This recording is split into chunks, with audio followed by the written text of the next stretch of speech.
Vivi 咧就係14歲走嘅，咁佢咧就係有2種 cancer，一個咧就係腎上腺癌，另外一隻咧就係扁桃腺癌。咁呢個扁桃腺癌咧就比較aggressive 嘅，做手術都開唔到嘅，除非係做呢個放射性去電佢嘅。咁但係咧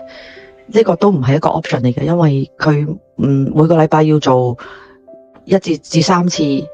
去電啦，同埋每一次都要做全身麻醉，所以咧隻狗會好痛苦啦，有危險性啦。咁樣咧，曾經都我會係陷入一個自責嘅地步嘅，咁但係好快咧就抽咗出嚟。咁第一咧就責怪自己當初陪得唔夠耐咧，咁呢個就冇嘅，我真係俾足時間陪佢嘅，即係佢呢一世14歲，我真係好慶幸係真係陪得好多嘅，咁又周圍同佢去玩啦，咁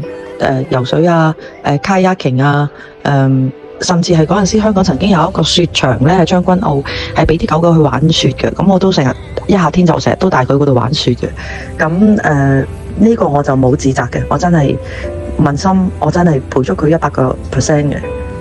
咁但係你話有冇發現狗狗唔舒服？唔夠及早發現咧？呢個我都冇嘅，因為咧我真係